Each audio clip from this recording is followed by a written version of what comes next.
Hi, this is Anna, and this is Check-In at the Round Table, where we discuss movies, books, music, and stuff. Today we are discussing the latest installment in the Bridget Jones Diary series, Mad About the Boy. So this is going to be a movie review about the film, the storyline, the plot, and honest thoughts about this movie in general. Now, I would like to preface this review with the fact that Anna has not actually watched any of the previous Bridget Jones Diaries, because I guess I am showing my age here, but when those came out, I was a child and they were not for my age level in rating, so I didn't watch them then. And as an adult, I just really don't like a lot of modern contemporary movies, especially romantic nature ones. So I did not watch those, even though I'm a huge fan of Renee Zellweger as a person, and I really thought she was utterly brilliant in Leatherheads, for example. I mean, just stellar in Leatherheads. But anyway, and also in Miss Potter. She did a great job in Miss Potter.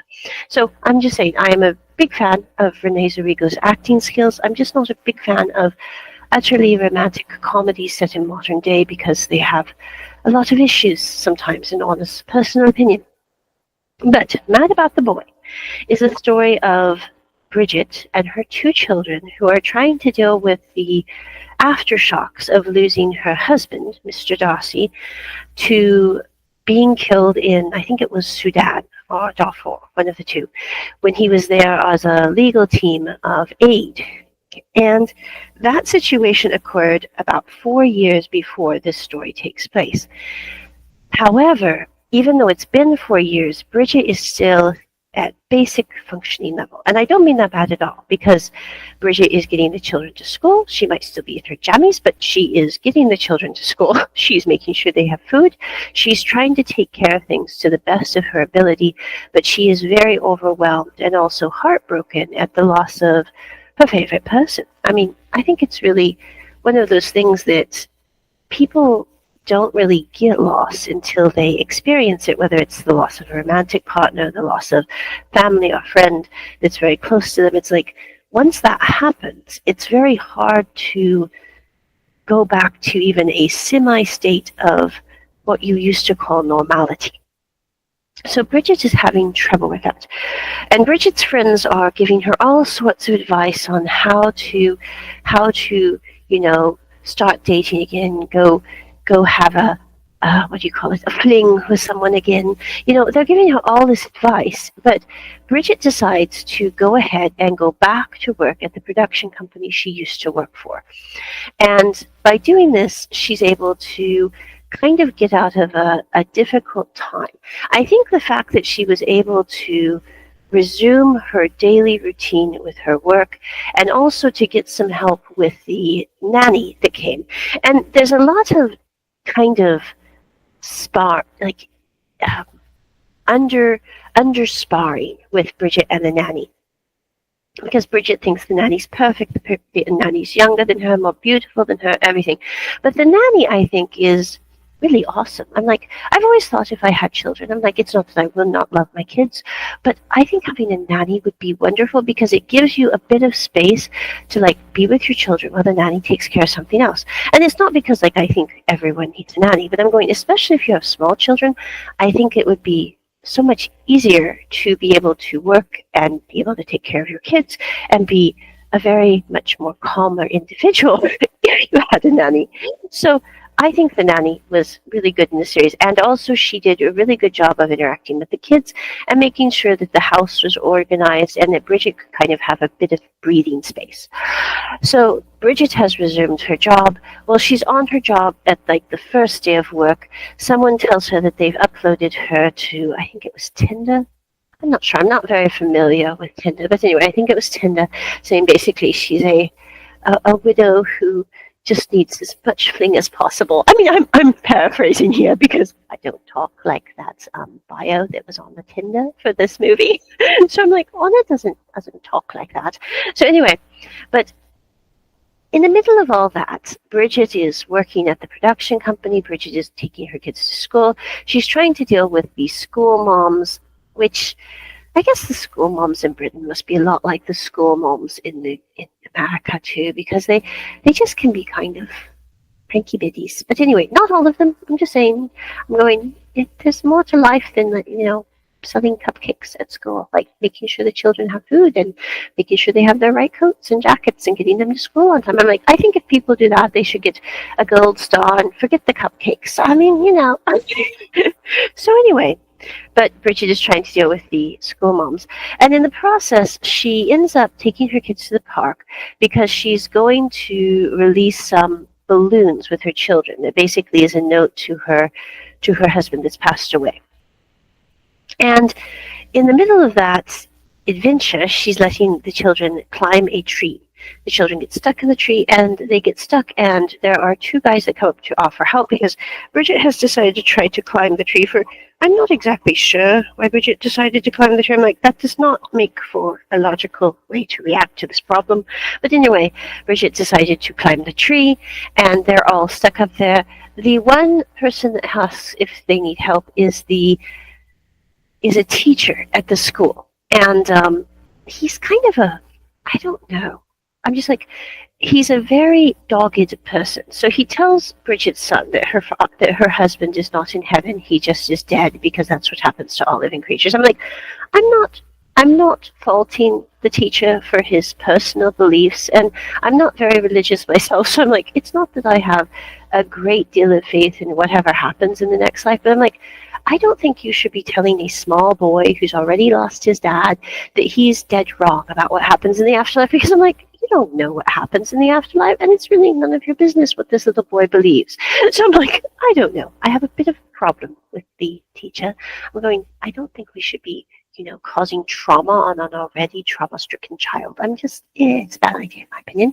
I'm all for science, but it's not always the best decision to be so dogged in your opinions. But anyway, she kind of shoos away the teacher that's grumpy and always using the whistle and telling her son that his dad is just dead. And then she lets this younger guy named Rockstar help her and her children down out of the tree. Now, this is the part where Anna was okay with the show until we hit Rockstar. I'm like, after Rockstar, the only part of the show that Anna really could relate to really well was the end of the show. Because the end of the show was worth me sitting there through the entire, I don't know, travesty that unrolled with Rockstar. I mean, I don't know how else to explain it. I'm like, everybody learned something. Did they have to go through that to learn that? Maybe, but I think there are easier ways to learn things. So with Rockstar is, I'm guessing, I don't know how old Bridget is supposed to be in this movie. Bridget, I'm guessing, would be in this movie in her 40s. Again, I'm not good with ages, people, so I don't know what the timeline has her being in this movie, but I'm thinking she's probably about 40 to 45. Maybe not. I'm thinking 40 to 45. And Rockstar is like in his mid to late 20s.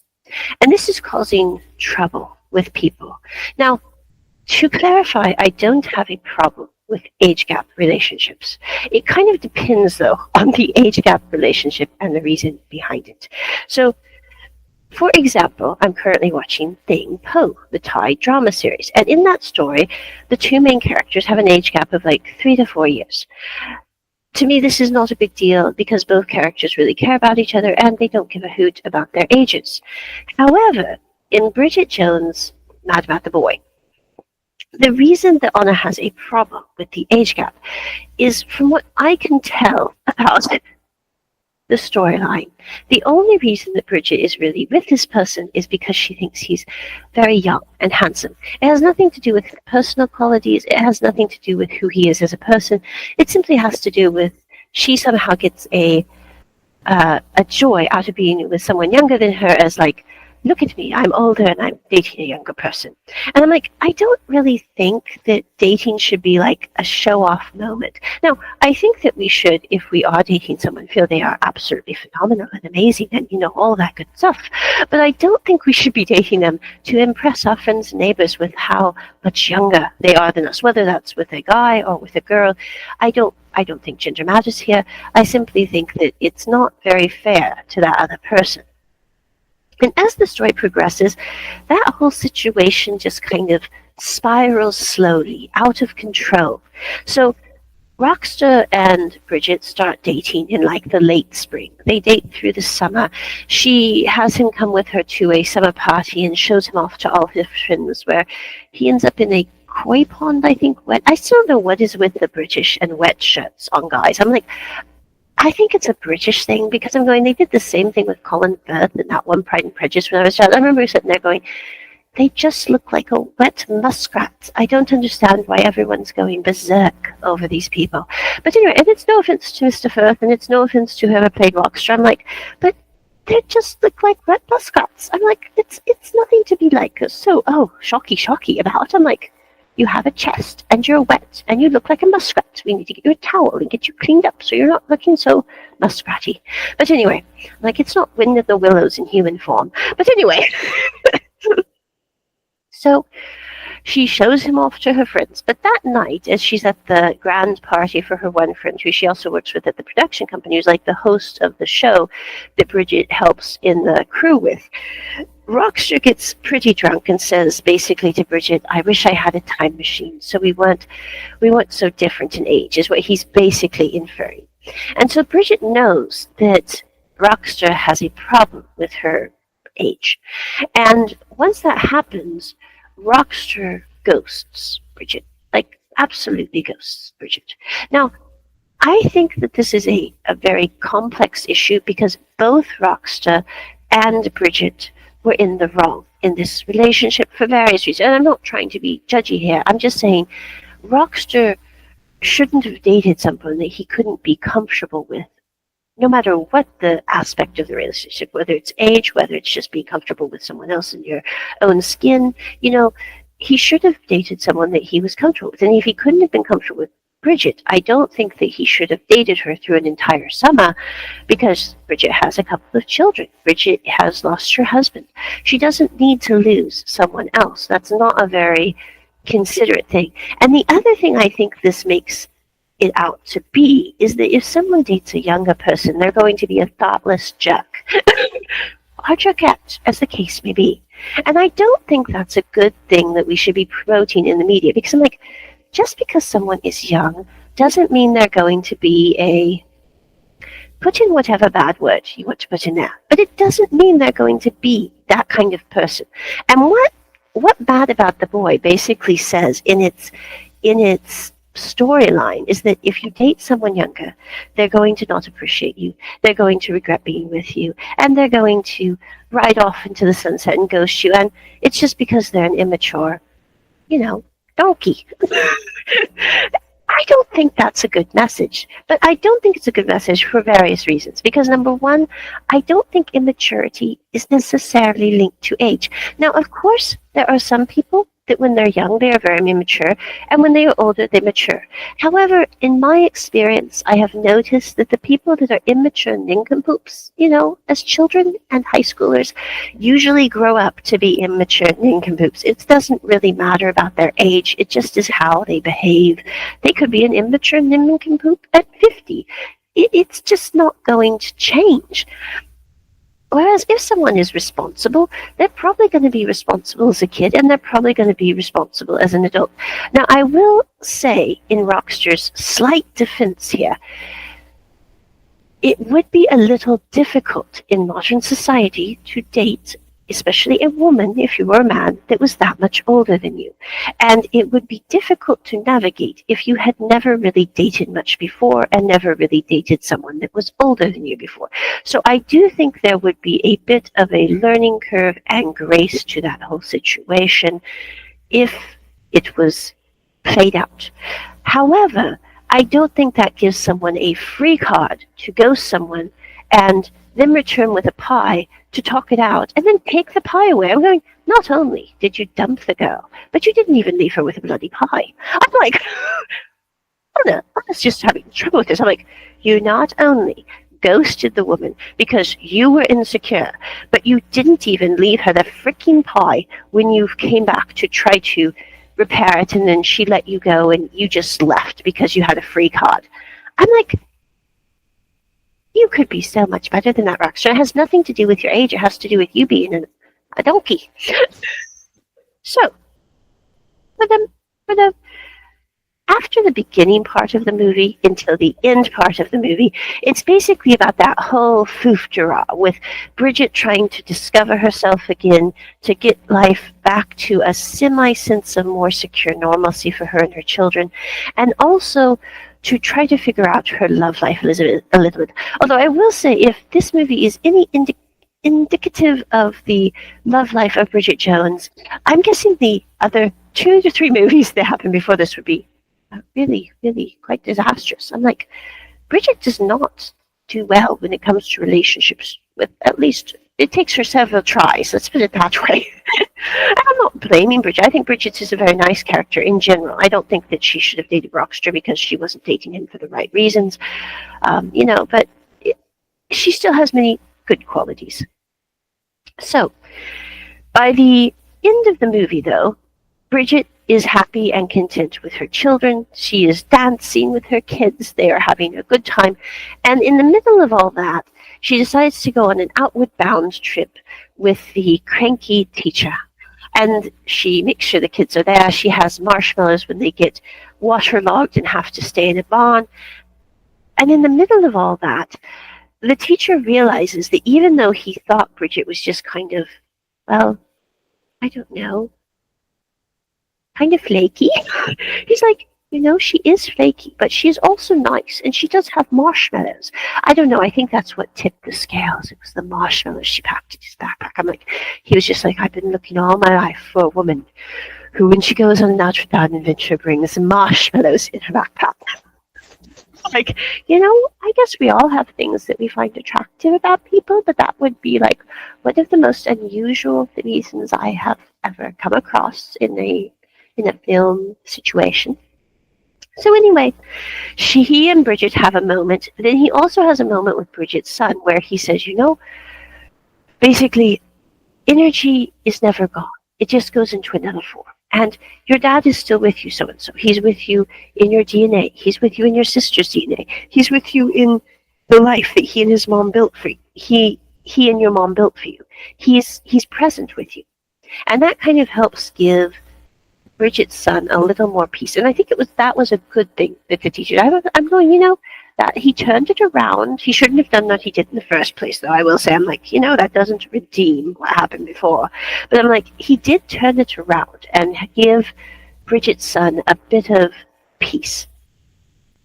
Now, by the end of the show, Bridget is happily settled into her working career, and Bridget is having a Christmas party, which she has invited the teacher to because her son was trained to sing a song for school that I think his dad had sung.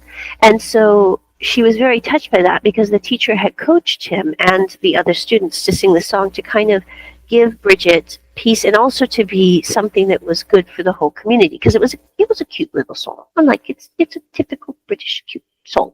So anyway, I don't know, but the folk songs in Britain are just kind of cute. I don't know. They're nice. Some of them, like the old ones, they can be very, very violent and scary. I mean, if you've read Laura Cries to Candlefoot, the actual novel, or actual kind of biopic novel, some of the songs were really, really scary.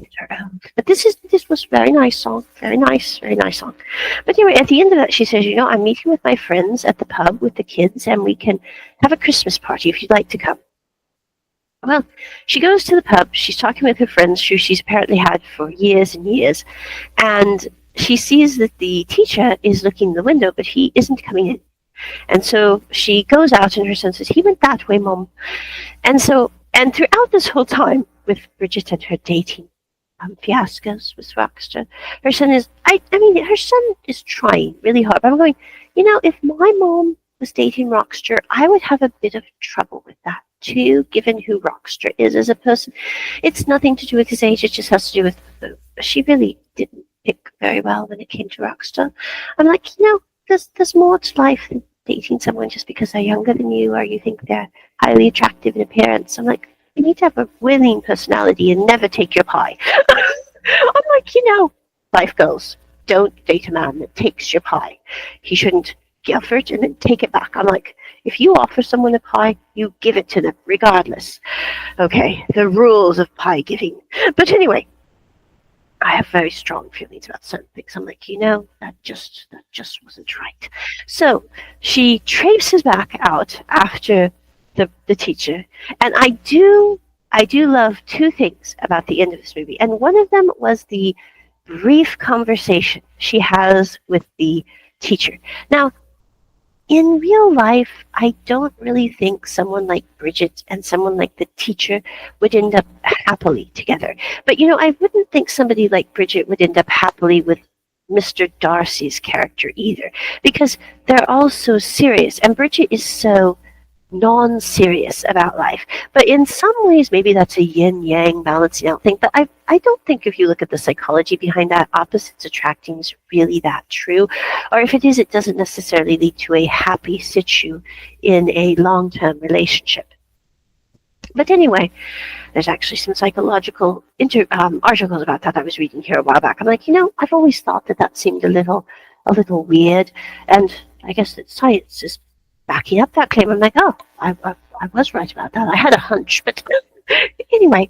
So Bridget follows him out, and I think that scene is one of the few romantic scenes I've seen in a long while. Except, I have to say, when I was watching Dame Poe, and they walked around Poe's house and bought all of the dish soap and laundry soap and scrubbies and all the household things that Thane was absent-mindedly running out of and had it delivered with a note that said, let's be part of our daily lives. I'm like, that is like the greenest forest flag I have seen in a long time. I'm like, oh, that is way better than chocolates and roses. But this scene between the teacher and Bridget was one of the few romantic scenes I've seen in a long time that I really did like, because he's like, it's like you're a force of nature. And I don't know why, but Newton was right. And I'm going, this is so British. This is so British. And I mean, it's British. When I say it's British, I don't mean that bad, but I'm like, it is so endearingly cute in such a socially awkward way. And I'm not saying that British people are socially awkward. I'm just saying it is endearingly cute in a socially awkward way. And it makes you sit there and go, oh God, that is so British. But anyway, so he and Bridget end up together, and next year they have a big party for New Year's at Bridget's house. Her friend, who played by Mr. Hugh Grant, I didn't really talk about her friend in this because Anna doesn't really like talking about things like her friend was involved with. I'm like, that guy had a lot of problems he needed to work through, and he hadn't apparently gone to therapy, and he really didn't want to work through them. He just wanted to persist in those problems, which is one reason he was having more problems. I'm like, yeah. But anyway, her friend is there teaching everyone how to mix drinks and showing off his son, which he's finally made reconciliation with, because his wife left him when the child was very small because he'd been running off with her sister. I'm like, of all the women you could run off with, why would you run off with someone's sister? I'm like, I've never understood that kind of mentality. I'm like, not only did you run off on the woman, but you ran off on her with the sister. So no wonder she took the kid and went to Italy and didn't want anything to do with you. I'm like, did you really expect anything else, you bloke? But anyway, so he's happily showing off his son, who is flirting with everyone that he possibly can. And they're having a holiday party. And at the end of it, Bridget is trying to unzip her dress. And I do love that scene because I'm like, it reminded me of why Anna doesn't really wear dresses. And the dresses I do wear have no zippers because they are pull-over dresses that do not require zippers. Because that scene of Bridget with her feet stretched out like she's doing a plunge and she's grabbing her neck from behind to unzip the zipper. I'm like, this is why I hate those dresses. I'm like, they're not made for people to actually be able to put on and off themselves. And I don't think, some people might be okay asking someone to help, but I'm like, I'm a very independent person, especially when it comes to putting on my own clothes. I'm like, I don't need someone to help me with these. I don't need someone to help with my thirst. I'm like, I can manage this myself, thank you. Even if I really like that person, I'm like, I don't want you having to unzip the zippers. I'm like, it's just weird. So anyway, but Bridget is needing help with her dress, and teacher is apparently living with Bridget and the kids now, and this is how the story kind of closes. And it ends with an owl that's been staying at their house since her husband died, kind of flying up and away, like the spirit of her husband is finally knowing that she's okay and can go on to the netherworld. Now, I did like the end of this. I love the scene with the teacher and her and the force of nature and Newton. That was just so adorably delightful. The other thing that I liked about this show is it really helped me in my own personal life with something I've been slightly struggling with because I'm like, I'm in my last year of college, at least for this stint. I'm doing my job as an ESL teacher. I'm trying to decide if I want to continue working in production. And I'm like, do I really want to do this? Do I want to do it? And I'd almost gotten to the point where it's like, right, continue with the podcast, of course. I'll continue with the YouTube channels. But there's some other production work that I sometimes do on the side with another group. And I'm like, maybe I should just call it quits. Maybe I should just focus on my career because in a few years I'll have my kids and I need to, spend more time, actually doing things that are more in line with my career as a teacher and with my career as, that kind of thing. But I was watching Bridget Jones' Diary, and the one thing that I took away from it near the end of the show is like when she went back to production, I'm like, this is why I love production. I love working behind the scenes on production because the community that is built behind, like on a movie set or in a project like that, I love being a part of it. I like being there and being able to help to bring it all together and also not being in the limelight, just being in the back going, okay, I'll be the one to hand out the sets and make sure everyone has tea. But I'm going, that is something that really just trips my trigger, as it were, and makes me very, very happy to be able to help facilitate such wonderful, joyous moments with such delightful people. And I'm like, I don't want to give that up. I'm like, I'm getting older, but I'm like, I'm not old. And even if I'm old, I'm going, when I'm old, I'm like, I'm going to be sitting there going, I'm not dead yet. So, there, take that. So, like, I'm going, I don't think we have to think about, you have to give something up in order to achieve something else. Now, I think there are some times when you have to sit there and go, this isn't working. We need to do something else. But if something truly brings joy, I'm going, I don't think we should give that up. And I think that's what the one takeaway that I took the most out of Bridget Jones is that Bridget loved production. She had been staying away from it because she was trying to be a good mom. She was trying to fit into the societal expectations. She was trying to do all this, and it was overwhelming. And then she's like, I can't do this, I can't do that. And I'm like, she got a nanny. She took care of things. She was able to get to a level where it was less stressful for her to function on a day-to-day basis. And one of the reasons she could do that is because she found joy in her work. Now, I will say that part of the show I greatly appreciate. And I really needed to see that because I was just thinking that week about that whole dilemma I was having and going, I'm just going to quit that. I'm not going to keep pursuing that because, I'm getting out of college. That hasn't really taken off anyway in a major way yet. So I think I should just kind of put the close on that.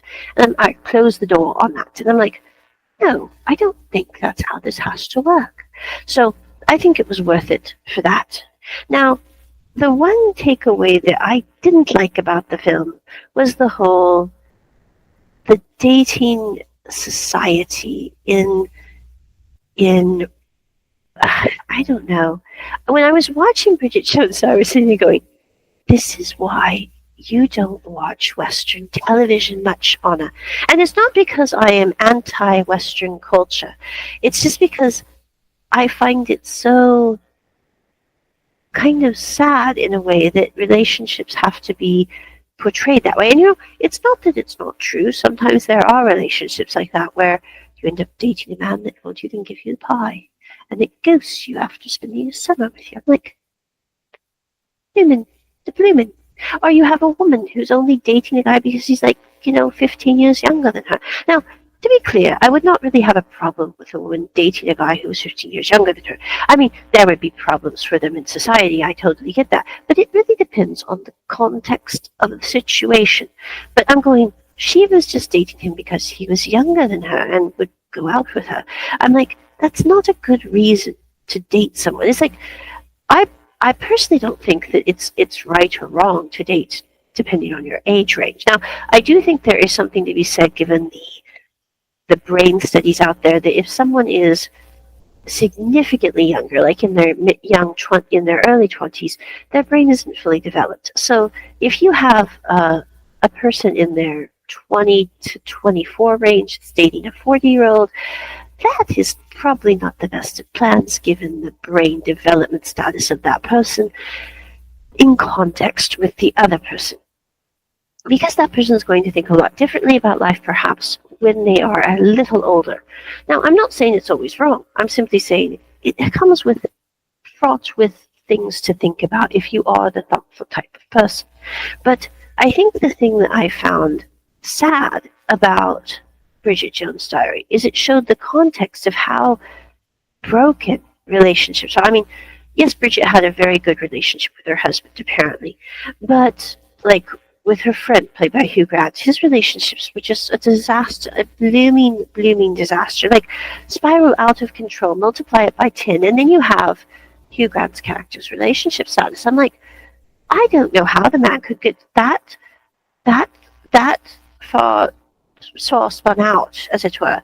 I'm like, even if you are Casanova, it takes a great deal of effort to get to the point that her friend was at. And by the end of the show, I think one of the sad things was he ended up in the hospital. He's like, I didn't have a single person to put on my emergency contact except for you, Bridget.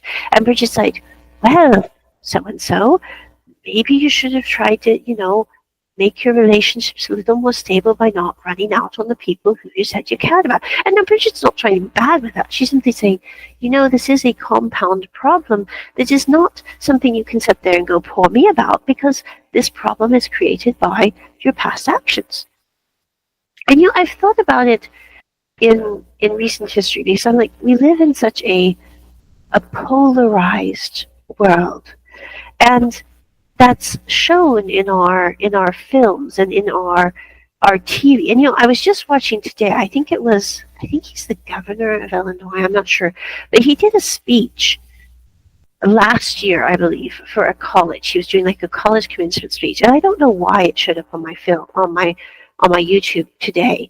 But in the speech, he's basically saying, if you want to spot an idiot, look for someone who isn't kind, because that person, if they have not evolved from the cruelty of animal nature and evolution to the point where they can show empathy, they are truly an idiot. Because the point of humanity's development is to get to the point where we are beyond our animal natures, beyond the fight or flight, each to their own nature.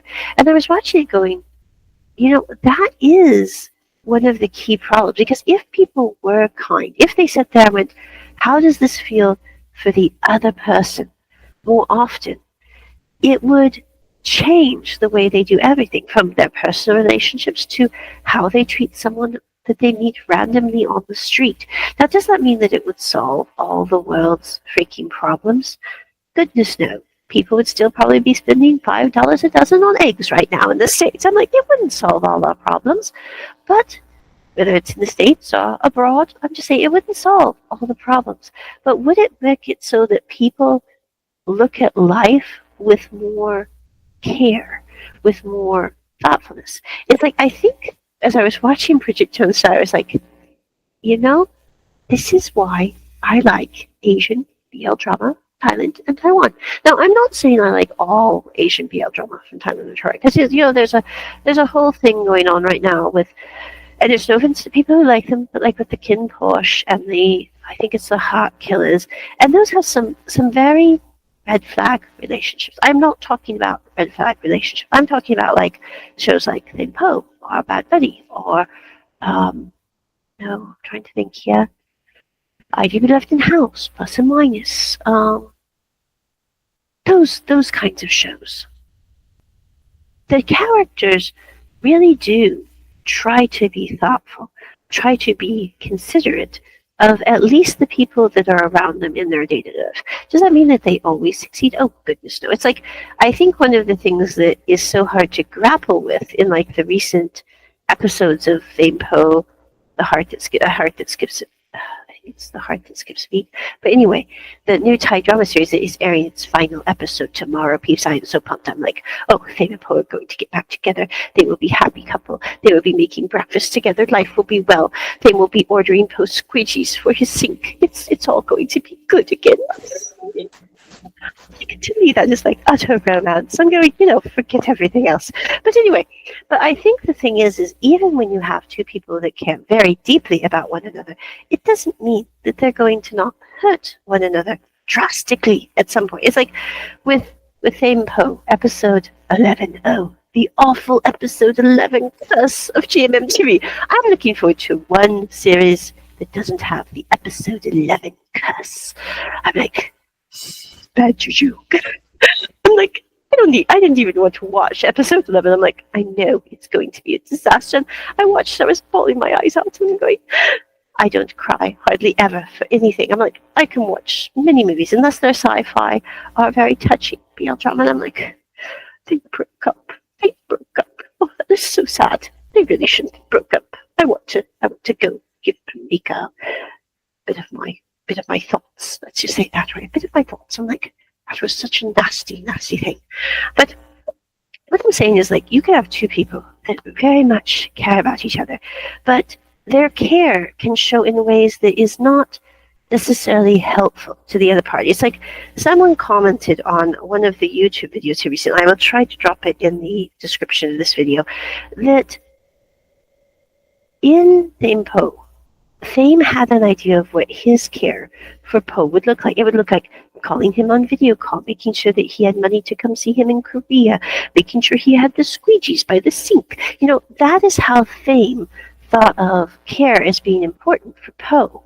However, for Poe, his idea of care was, I have to let go of Fame because Fame is going to Korea. They will eat him alive if they find out he's with me. This is going to be a disaster. So my care will be to let him go. Now, I would like to say that I side totally with Fame and don't understand Poe, but there have been a couple of times in my life when I have had to be a Poe. Now, it's not that I wanted to be a Poe, and I don't actually regret being a Poe in the two cases I was a Poe, because with two individuals that I briefly dated, they were very nice people, but I was like, I knew that they wouldn't be happy long term given our differing viewpoints, goals, whatever you want to call it. And I was like, I don't want someone to be unhappy. And I know that even though they say they're happy, if they really care about these other things, it's not going to work long term because they will feel like they had to compromise their personhood in a way in order to be happy. I'm like, I would rather be alone my whole life than to feel like someone is taking second best by being with me for whatever reason it might be. And I think this is a common problem in today's society, because I was talking to some of my friends for a while back and they're like, Anna, this happens all the time in dating. It's like you're dating someone, you are very honest and above board, and you think they're very honest and above board, and I don't think it's that they're not very honest and above board, but you find out, like, by date 2, 3, 4, that you have very different viewpoints, or maybe they thought that they could change your viewpoints on something, and it didn't work that way, and then it causes friction and trouble. And it's like, I have been there where Poe was, and I've been going, it will be better for this person if I do break up with them and they do find someone that is more compatible, or even if they don't find someone that's more compatible, even if they spend their life alone forever, which is probably not going to be the case, it would be better than being with someone like me who is obviously not their ideal. Now, for me, I've never really had an ideal in my mind. I know that sounds weird, but it's like, I think that most humans have a particular type of person that they want to be with. It's like they have this person in their mind. It's like this person is a certain height. They look a certain way. They are a certain personality. Now, for Anna, I've never really had that kind of, I don't know, like list. Now, I have had certain things I'm like, I would probably do better with a person that was very kind and thoughtful and polite, but that is just because I do better with people who are kind and thoughtful and polite, regardless. I'm like, if I have to spend my life with someone, they better be kind and thoughtful and polite, because that won't fly if they're not. And it doesn't have to do with me having a list. It has to do with, I don't work well around people that are not kind and thoughtful and polite. So I'm like, that I think is the one litmus test for me. And the other thing is I'm like, I always want to make sure that people are happy, people are comfortable around me. I'm like, if there's no comfortability for the other party, or if I feel like there's very little that we have in common that we can relate and empathize with each other on, it's probably not going to work. But it's not because like I have an ideal, it's because I sit there and go, this is not going to make them happy in the long run. Forget about me. I don't know why I don't really care about how I feel about things, but when I'm thinking about this, I was talking to a friend a while back. I'm like, I don't really think about it from my perspective. I'm like, oh, if I break up with him, I will be alone. Poor me.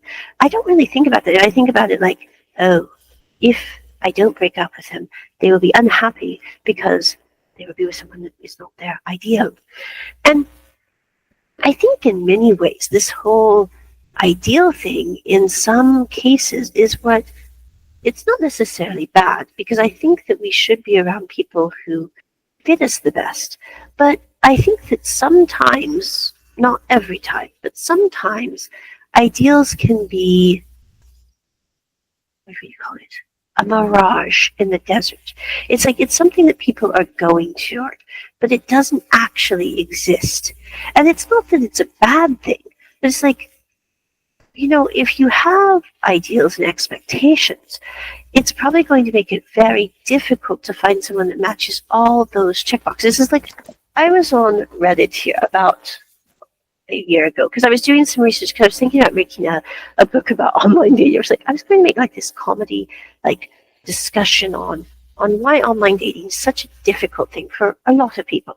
But when I was on Reddit kind of doing some research that I ran across a personal ad. And the personal ad was like, this bloke actually thinks he could find a woman that meets all these qualifications. I'm like, and I'm not saying that women do not exist that will meet this person's qualifications. But she was like, I'm a very easygoing guy. I'm looking for a thin, fit, very athletic woman who loves dancing and speaks multiple languages, 2 to 3. And I would like her to be from this place or this place. And if you happen to be from those places and you are my ideal, then please message me. I'm sitting there going, it would be, if you're from America, it's going to be a little more unlikely to find a woman who's super athletic. I mean, of course, there are athletic women in America, but we're not really known, most of us, for athleticism. And like, if you're looking for a woman that speaks multiple languages, maybe you should broaden your net of search to past America, because it would be more likely that she'll speak 3+ languages if she's living in another place. And I'm sitting there going, and even with that, the fact that she would speak 2 to 3 languages and be athletic and I think he wanted to play several musical instruments too. I was like, geez, guy, just pick one thing and you might actually find someone that you can be with. But if you're looking for all, like, I think there were like 6 to 8 things on his criteria that were all equally like, I'm like, very separate desires. And I'm like, do you speak 2 to 3 languages? Do you play all these sports? Do you have talent with 2 to 3 musical instruments? I'm like, before you go asking your better half to do all these things, have you achieved any of these things that you're lining out as stipulations for someone to message you?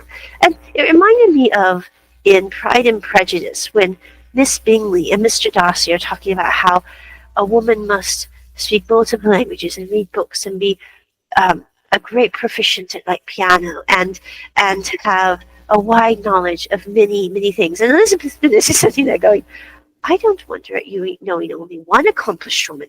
I marvel at you knowing any accomplished woman, because that kind of woman just doesn't exist. He's sitting there going, Miss Bennet speaks through the ages to me in Jane Austen's work, as I'm looking randomly at Reddit.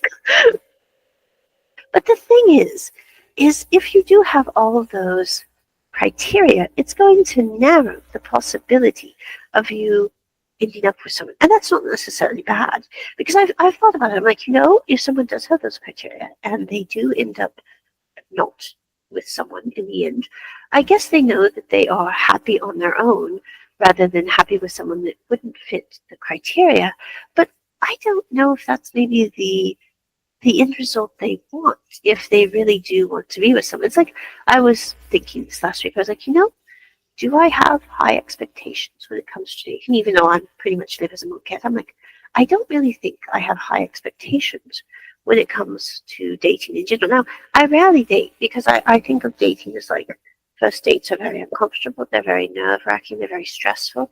Typically, now I have to say, I recently went on first date, it went very well. The person was very nice. I'm like, I don't know if we'll meet up again, but I'm like, the date did not go disastrous. I'm like, they didn't ask one weird question for the whole freaking date. I'm like, they didn't ask any bizarre questions. They took me to go see a museum. I was like, that was cool.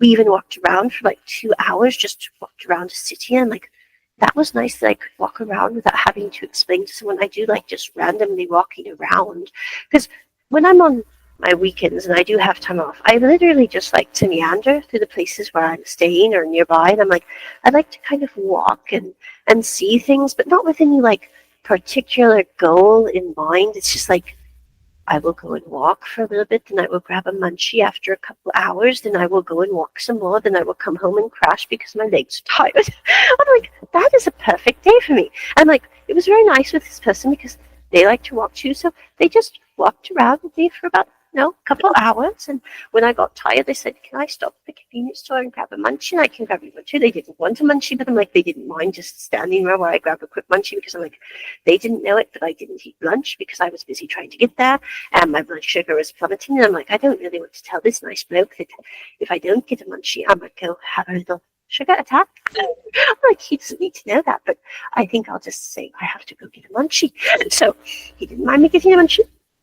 And the other thing that I had, I was like, for a first date, I was like, this is a really nice first date. I think it's like, I don't know how many first dates I've had. Yeah, very few first dates. But like, this first date was very nice because I was able to go and walk, go to a museum. We didn't discuss anything that was stressful or disturbing. And he also helped me figure out the stinking crosswalks. Now, I know this sounds weird to people that are normal, perhaps, but I am not normal. I will be the first to admit it. But when I am in the city that I am familiar with, especially in Asia, the crosswalks stress me out. Now, the reasons the crosswalks stress me out are multiple, because sometimes the crosswalks have lights that blink constantly, so you don't know when to freaking go, because it's like a caution, go whenever the traffic lets you. Well, that's lovely, but how do we know the traffic will let us? Or they have a bike path mixed with the crosswalk, which Anna didn't realize until the bloke's like, miss, let's move over here because that's a bike trail. I'm like, oh, that's what that line is for. I mean, I'm not trying to be bad. Like, I have not been to that city much in my life, and one of the reasons is the crosswalks stress me out. But like, he did help me from getting, hit by the bike and hit by a car on the come on the crosswalks, because I'm like, I was going, I hope he doesn't think I'm, incompetent. I'm like, I do very well at many things. I do great at school. I do great teaching. I do great at many, many things. Crosswalks are not something I excel in. It's kind of like accounting. Accounting is one of those things I'm like, I will pass this class. I will survive this class.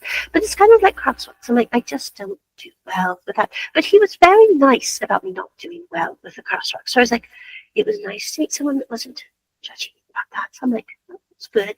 I'm going, and I didn't get hit by the bicycle. So I'm like, that was good too. But I think, that is the whole ideal thing is a tricky situation, because I'm going, for me, I'm pretty happy with my life as is. It's not that I don't want someone in my life. It's like I was talking with her and I was like, if someone showed up and they enjoyed my company and I enjoyed their company, I would definitely consider being with them. I'm going, it would have to be someone who I knew was going to be okay with me long term. And I'm going, I am a very quirky person, so and so. So the chances of that happening are somewhat slim.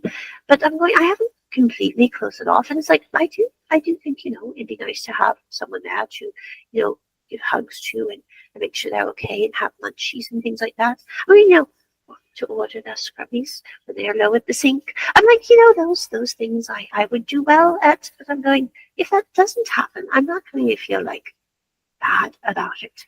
But I think that with Bridget Jones' Diary, what it showed me was the the overarching theme of if a woman is single, then she must need a man. And I'm like, it doesn't necessarily mean that she needs a man. I mean, in Bridget's case, I think she would have been much happier long term if she had not had that person, Rockster, in her life. At least, now I'm not saying I think that Bridget was happy with the teacher in the long run, but I'm going, the Rockster thing she was just doing because she thought it was nice someone was dating when was younger, and also she wanted to fit in society, and society was telling her, well, you must date someone in order to be complete. And I'm like, that is just not true. Now I do think that if you meet someone and they are the one for you, then you are better and more complete together than if you are not together. But that is not the main point.